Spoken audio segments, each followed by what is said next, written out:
Are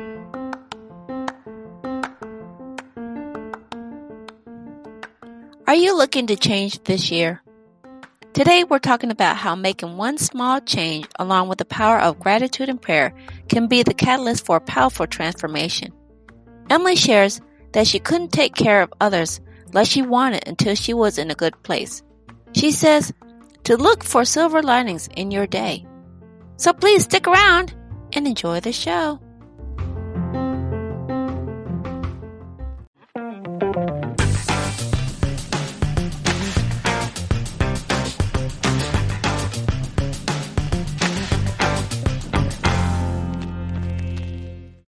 Hello, friends, and welcome to another episode of Coffee with Tea. I'm your host, Tonia, and I'm excited because I have Miss Emily McNamara on here today, and she is going to teach us about how to take that one small step because too much change is overwhelming. So without further ado, I'd like to bring it over to Miss Emily. Welcome to the show. Thank you. I'm so excited. Oh, okay.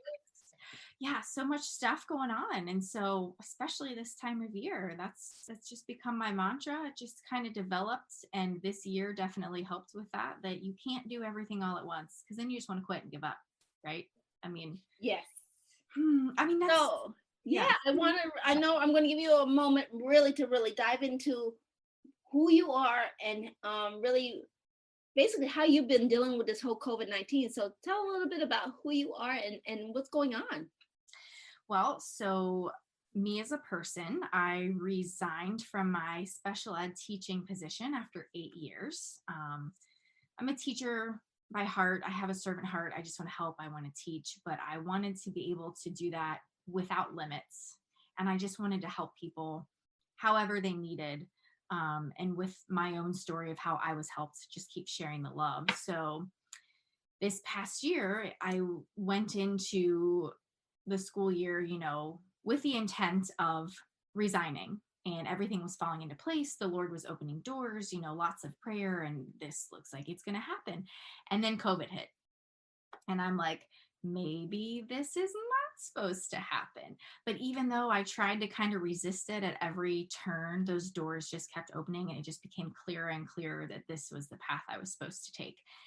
And a lot of that, as awful as COVID has been, it's also been positive for that. I was able to learn how to get quiet and really listen and reflect and know to trust myself and trust those opportunities that were coming for me and how to better share through my experience with other people. So again, as awful as COVID has been, it really, I think it's been a turning point for a lot of people and has become my one small change mantra, even with mental health. I mean, we talk physical health, but mental health is so huge too. So just finding all encompassing and how everything works together for the better. Right. And I love how you shared that, too much change is overwhelming. And I heard from a friend a while back, she always said, overwhelming is a choice. Do you agree with that, or do you see how that might be? It is a choice because you choose, number one, how much you put on your plate, right? And how you react to that. That's been one of my favorite sayings that I've seen out of all of this is if you can't control the situation that's happening, you can at least control how you react to it.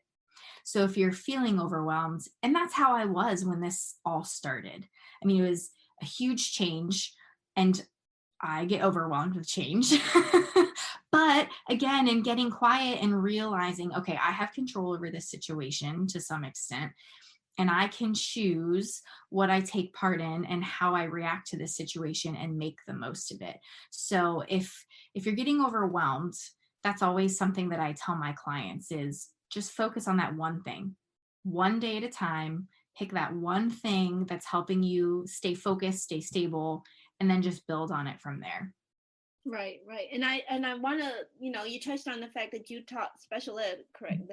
So, I mean, I know a lot of the students that you may have dealt with had to deal with being overwhelming. So you're basically taking the training that you've been trained on and just taking it to a larger scale with a bigger audience. Exactly. Yeah. And I think that's why the transition has been so easy and so positive because I was already doing that. I mean, that's with my special needs students, I was teaching those life skills. I mean, we were learning things like how to sit and wait, how to follow directions. And even as an adult, we still need that, you know?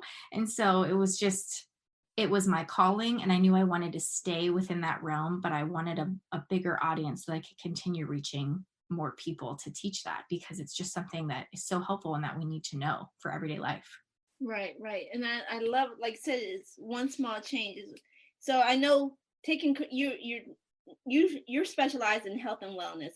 Yes. But you can apply a lot of this to everything that you do. So can you share with that and how you expand upon that? Yes, for sure. So again, like I said, I have that teacher heart. I have that servant heart. I quite enjoyed helping my students. I just wanted that bigger audience to be able to reach more people and to not have those limits within the resources that were giving me. And now it is limitless with the opportunity that I have within my wellness business and with Shackley that I partner with.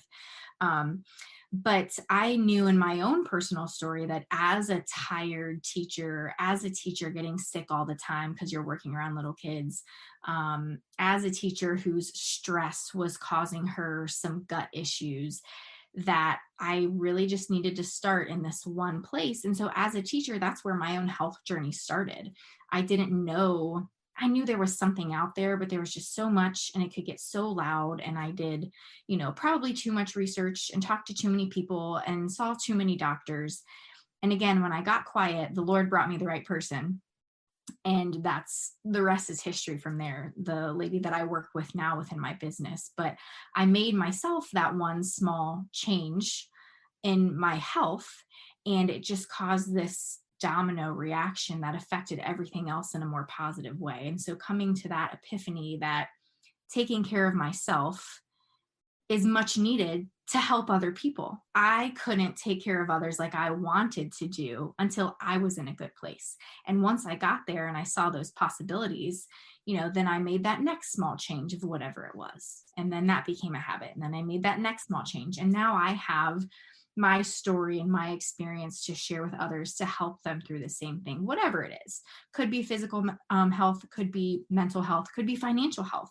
It's all so connected, and just starting in that one place. And like I said, building that habit and then the next thing. And so same thing when I was teaching my kiddos, you had to teach that basic foundation, they got it, they mastered it, you moved on to the next thing. It just applies in every aspect of our life, no matter who we are, where we're at. Right. And I love how you say, sometimes people don't know where to begin, but like you said, just take that one step, because I think we were sharing before that we hit the record button. It's like you take that one step and then you can reassess what doors will open up, and you've been trusting that system. And so how does that been working? It's a mindset. And if you just lay it out on paper, you're like, no, this isn't going to work. What the heck? But when you plant, just like when you plant a seed, like, for a flower and it grows, or you plant a seed or an idea for something else and it grows into something bigger, same thing in this situation. So when I got quiet and got focused and I put it on paper, it's like I kind of spoke it into existence. And I'm in that mindset to be looking for it and to know the difference it's going to make in my life. And then it's like those opportunities just kept coming. And because I didn't realize it, but I was looking for them. I had been in that mindset. I knew that's what I wanted. And so then it was just like, oh, and here's this, and here's this, and here's this. And now I've been able to resign from teaching and teach in a different way. And I love it. And I'm so happy. I love it because, like you said, I think you really hit the head on the, I don't know if I said that right, the nail on the head. It's when you start shifting, because you can look for the negative or you can look for the positive. So how do we shift our mindset to start looking for those opportunities? Same thing. One small thing. I've been trying since all of this COVID stuff. I say, find that silver lining in your day. I was talking to my business networking group yesterday, and I said, your topic to talk about in your breakout rooms is something positive that happened this week. Maybe the rest of your day was awful. The rest of your week was awful, but just find that one thing. And so just finding that silver lining in everything we do. So like I said, the last 9 months or so have been quite a roller coaster, but each day I just find that positive of, well, it's been warm in Ohio all through November, like crazy November, right? Or you know what? It rained last night and now it's a little chilly, but hey, the sun's out today. Or, you know, that dinner that I tried to cook didn't quite work out, but at least I have food on the table to eat, you know, and just finding those little things. And seriously, your mindset does start to change. And then you don't even necessarily realize it, but when you're around other people who maybe aren't quite there yet, and there's still some negativity, you're teaching them, you're turning their thoughts when they're like, oh, I'm just so tired of the rain. Well, the grass is so green though from all of it, you know? And then you find you're helping other people, and you just become this person of, people tell me all the time, like, I'm so positive. I'm like, I'm not trying. I just have gotten into that mindset and that habit. And then it just comes naturally. Right. And that's why I would say you make it a habit, and that's what happens with the small step. Because like you said, it creates a momentum. Yes. And that momentum is, now you don't even stop to think, oh, well, how do I find a positive? When somebody has a negative, it's like automatic. Like, Yeah. wait a minute. Without the rain, we couldn't have this beautiful sun. You couldn't enjoy it, right? Exactly. And it's so encouraging. And you're like, what did I just say? Yeah, that's right. Okay. And you keep going. I love it. So we're down to the 9-minute mark, and that's where I always like to say, if you're picking up what Emily's dropping, all them golden nuggets she's been dropping along the way, remember, give us a thumbs up, let us know, possibly hit a comment, and if we're on Facebook, follow us up with some comments as well. But it's like, we're gonna dive a little more into, like, how did this become, it's a habit now for you.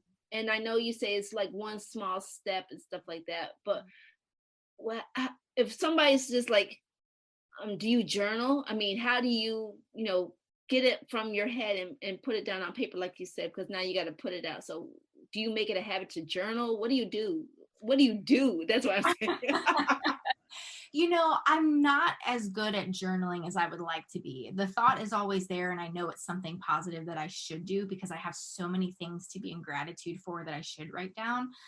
Honestly, mine is devotional time and prayer. And also I work with a coach as well to help me get those ideas out, and who has helped me kind of switch my own thinking to the positive that is transferred to all aspects of my life. And I try to then each day show up on social media somehow to continue sharing that positivity. And it's not always necessarily within my health and wellness stuff. I may not be talking about a specific regimen, or do this and drink more water, or do this exercise today. Sometimes it's just popping on there for one quick minute to be like, hey, everybody, this week's been crazy, but you have it in you to make it through, and we're going to do it together. So keep on keeping on. And some days it has zero to do with your physical health and a lot to do with your mental health.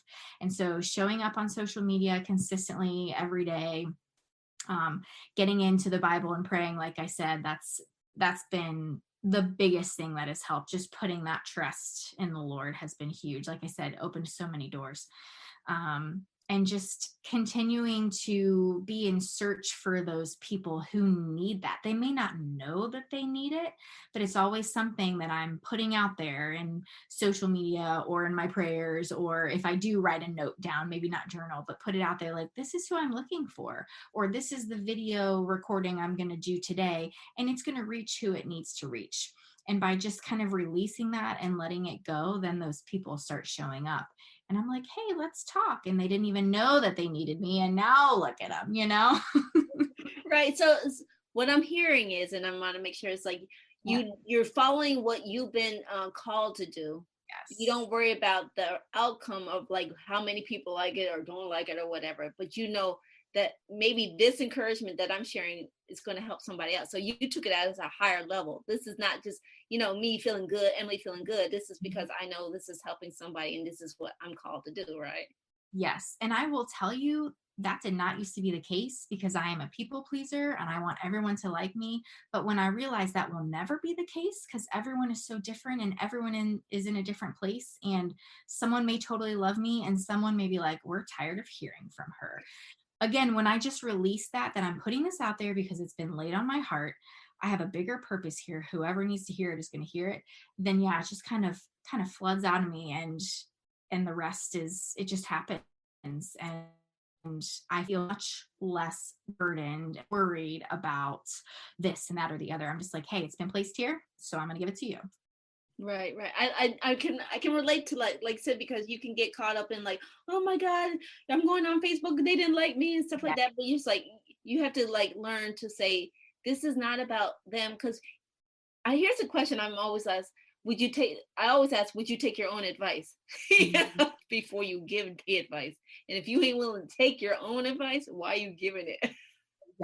Exactly. And that can be hard too sometimes. I mean, somebody the other day told me, Emily, you should probably slow down a little bit. Like, practice what you preach about self-care. And I was like, you're right. Okay, I'm just going to go take a break, reconvene later. I mean, so people are hearing me, and then, when you're not taking your own advice, someone reminds you, and you're like, okay, this is why I'm doing what I'm doing. This is what helps me. Got it. So, not perfect, but right. And I was talking about that's accountability partner. Yes. And they will pop up everywhere. 100%. And that's what my coach is to me. That's what the Lord is to me. And that's then what I give to other people is, hey, I'm here to be your accountability partner, whatever your goals are. Weight loss, mental health, anything. Like that's my thing. I love it. Right. Well, I just want to wrap up and make sure that we understand. I know you touched on, but I want to make sure that everybody can know what's the one thing you want to leave the audience with. Whatever is in your brain right now, whatever million things are in there, just sit, and you can journal them, or you can type them out on your phone, or whatever it is, pray, but focus on one of those things in your brain, whether positive or negative, and make that one small change to keep it positive or turn it into the positive. What can you take from that one thing that's maybe causing you some discomfort or some unhappiness, or you're just not sure why it's in your brain, got to get it out. Just focus on one of those things and turn it into something that's going to help you, and in a way that's going to help other people. Because when you shift your perspective to helping others, whether or not that's your heart, but when you shift it into something that's not for you, that one small change will show up and actually happen. And then you'll learn from that, and you can just keep going. I was thinking the same thing like that, but you said it so much nicer. Oh. So much. Not always. Where can people find more information about you, your services, and what you do? Awesome. So yes, email and text all the time, but I am on Facebook, Emily McNamara, and then I have my own VIP page called Happy Healthy VIPs. And if you're not into social media, I do send out a weekly newsletter, so that can be easily subscribed to, and I'm not spamming you. I'm just sending you some positive notes once a week, or some healthy tidbits of how to keep going through all these times. So lots of different ways, but those are my favorite, and those are the good ones. Okay. And Miss Emily, I always want to extend the invitation. Would you like to come back as a guest? Always, yes. Always put me in there. All right. And again, I want to thank everybody who tuned in, especially Miss Emily, sharing your nuggets and your wisdom. Thank you so very much. And I also want to remind everybody who tuned in that feedback is always welcome. Email us if you have any guest or show ideas that you'd like to see. Again, all of Emily's sites will be mentioned in the description box below. So please make sure you check it out down there. Golden gems, I'm telling you. And remember, if you enjoyed this video, give us a thumbs up, leave us a comment. And if you're enjoying more insight, you want to continue to see the insight that we have to share, please consider hitting that subscribe button. And remember, take things in stride, go with the flow, and create your own path. And we'll see you back here on another episode of Coffee with Tea. So bye-bye for now. Share with us. What was one of your takeaways from today's show? Post your answers on our Facebook page.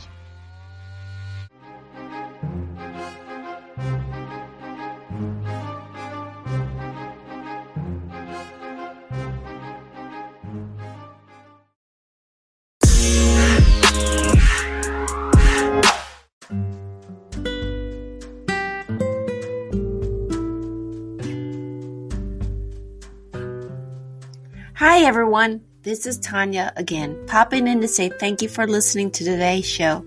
Coffee with Tea interviews are always free, and if you're enjoying the wisdom and insights that are being shared, please stay and grow with us and show your financial support.